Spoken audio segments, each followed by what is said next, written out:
future for play in New South Wales for me is an inclusive future. It's something that levels the world for everybody. It's something that doesn't matter what age you are or what ability you are, you can play and enjoy day-to-day living despite any barriers or challenges that they have.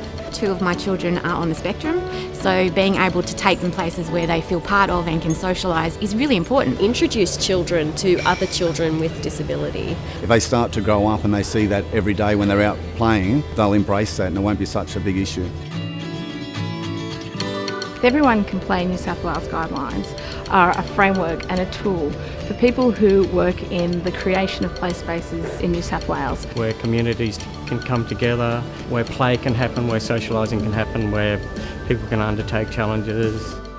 Everybody generally wants to be thinking about inclusion and they want to be more aware of what to do, but they don't quite know where to start. In the regional areas it might be more challenging. This guidelines will help understand what the issues are and a document that provides some framework to inclusive playgrounds.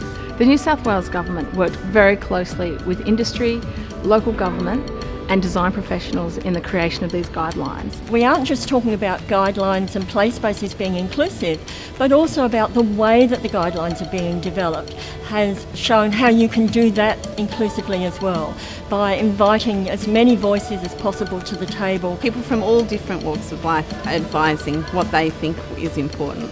We workshopped ideas, we tested ideas, and what we've done is we've come up with a tool that has been challenged and tested. That gives you policy, examples, design principles, it gives you all of that background. Who might be using this space, how we want them to use it, how we want them to get there, how we want them to feel like they are welcome to stay, how we might encourage them to engage with other people, how we might give them opportunity to withdraw and find reflective spaces. This is a document that you can use that will help you design something that will actually bring everybody together and they can all play and will have ongoing impacts to those children in those places is awesome for every council, but particularly those regional and rural councils that don't necessarily have that information. Really practical, solid framework to give you something that will fit with whatever you're needing to do. For manufacturers at the back end, for the designers, for the construction team, and those that set the budget. Great clarity to how we improve providing play spaces to be far more inclusive than we have in the past.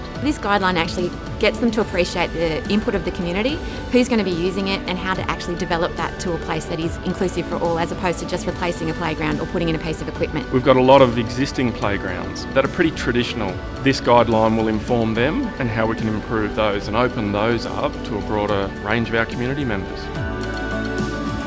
Everyone Can Play and the guidelines is going to achieve a greater understanding. It's really exciting to see New South Wales leading the world in this. The future for play in New South Wales is I can get there, I can stay and I can play.